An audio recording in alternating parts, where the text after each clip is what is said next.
just figured, why not? Why not do a random review that is totally random, has nothing to do with anything. I guess St. Vincent is coming out with an album probably sooner rather than later. So let's talk about this album, shall we?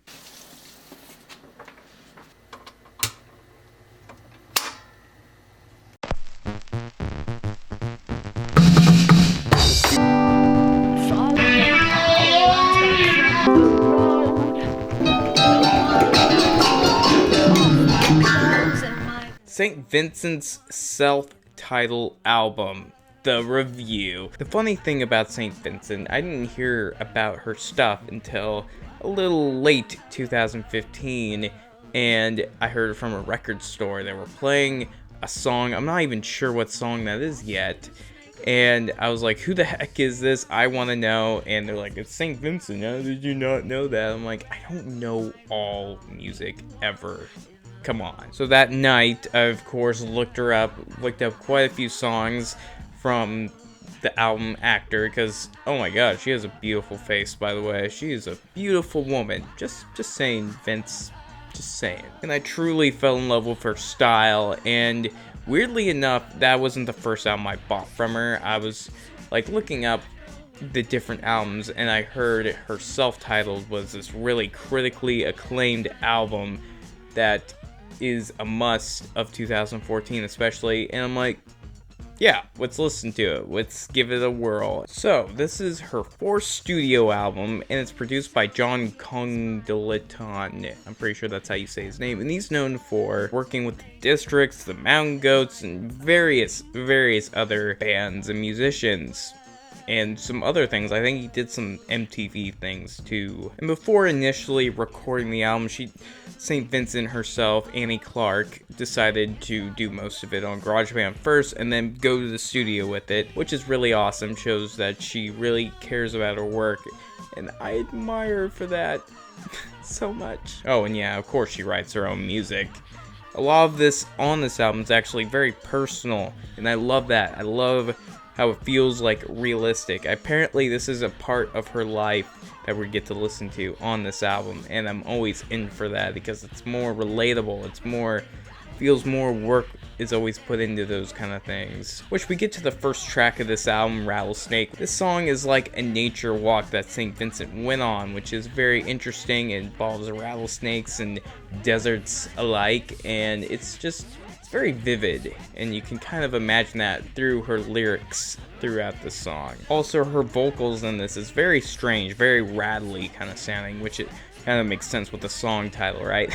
Not saying it's bad at all, it's good. I love the style of this song, it's great. It has a really nice phaser and some synthesizers, a guitar, and some drums in there, all sounding very beautifully put together in a very electronic-like atmosphere that just works really well. And yes, this song sets up the album perfectly because it's like you're going on this like digital road with of course real instruments implemented in there too to make it sound very packed. Then we get to the first single of this album, Birth in Reverse, which has this very digitally distorted sounding electric guitar in there that really carries the track and makes it kind of have a punk aspect to it. And it's weirdly upbeat, given that the lyrics are kind of sad, which the lyrics have a very strange taste to it, but everything around it just surrounds it in that strangeness that is very good. And the hooks are just unbelievably satisfying in this track, almost giving it like a jittery kind of sound, kind of like how the first track had more of a rattle to it. This one has more of a jitter to it, and I kind of like that. It makes you feel like you're on caffeine, even if you're not. God, do I love my caffeine, especially a good hot cup of coffee. Oh yeah, right in the morning. Then we got the next track, Prince Gianni. This song has electronic drums and some nice choir in the background. Give it some extra texture and very eerie vibe to this song that kind of describes Prince Gianni as this very determined man who is trying to be more than what he is, praying to all to just find hope almost. And St. Vincent just sounding beautiful as always. I love her vocals on this track. It is it's just so good and satisfying. Which her vocals give her a very sincere feel to it, while this man with problems that she's talking about is getting that determination to try, just keeps trying and maybe not getting to where he wants to be. Then we got Digital Witness, which is kind of jarring at first because it just pops right in front of your eyes, or ears I should say. And this track is just so crazy with its instrumentation, with the brass section just popping in and the synths going everywhere, and then her vocals are just like crazy. They're just like hectic, but in a very, very good way, which is kind of odd to say. I absolutely love the sample that she uses for the brass. It sounds like a sample to me, like she's just sampling a nice little chunk and using that, and it sounds good. It carries the song very well. And there's some really good commentary about social media on this song, about how it controls people's lives, and maybe people just can't live without, at least some people, because she's like, there's a part where she's like, in the chorus line, she's like, what's the point of sleeping when basically no one can see you sleep or know about it, essentially. And it's like, I'm giving up sleep now because of that. Which is crazy. It's just like, because social media is a 24/7 like thing. So yeah, I totally understand that. And it's just a really good commentary of a song. Then the next track comes on, and then your heart will just start to rip apart as you hear I Prefer Your Love. And she's referring to her mother in this song because she's very sick, and she prefers it to Jesus, which is basically showing that she loves her mom more than anything. That's how I see it, at least. There's a lot of sentiment in this song, and I can really tell that she really meant what she's saying in the song with her delivery and everything. With a nice hint of eerie guitar in there and some nice drumming in there, just makes the song come together in full circle. And of course, the melancholy in the lyrics definitely just kind of tears you a little apart. Then we got the song Regret, which has this very nice digital style guitar in there that really carries the track.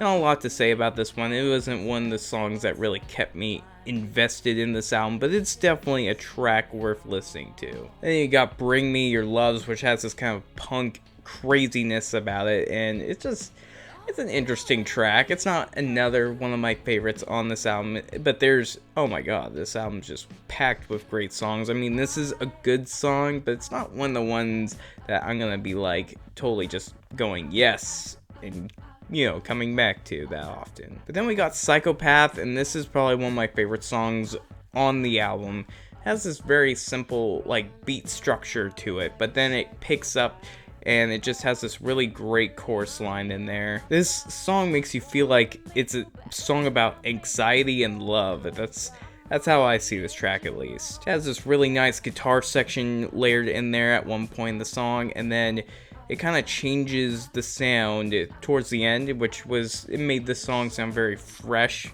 and not like it was just the same thing over again, which was nice. And the style of this song is great.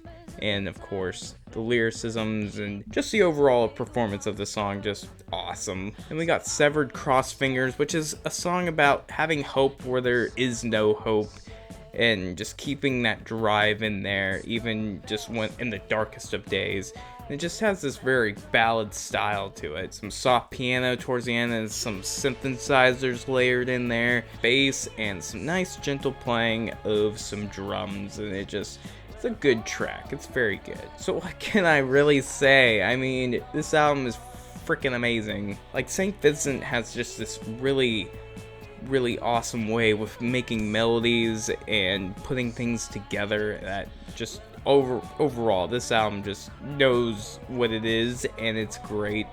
I love the digital aspects. I love the actual instruments put in there, and I love the freaking lyricisms are great.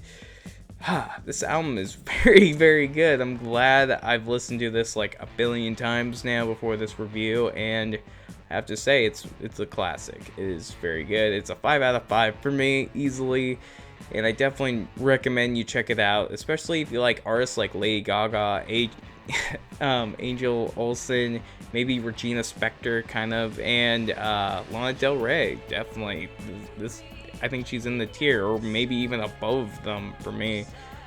because she just has this crazy style that just works very well with her, and I hope she continues that. And especially, I know she's coming out with some new music, so I'll be looking forward to that. I'm definitely reviewing that, by the way. And I might review some of her other albums eventually, but as of now, this is good. I just wanted to talk about her because I think she's a great musician, artist, and apparently she's also made a horror movie, a short one. I'm gonna have to watch that. Anyways, I hope you enjoyed this video. I'm sorry if it's a little random, but you know, just me. Anyways, have a great one, and check out my other videos. I have plenty. I even did a classical review. Anyways, have a good one. Peace.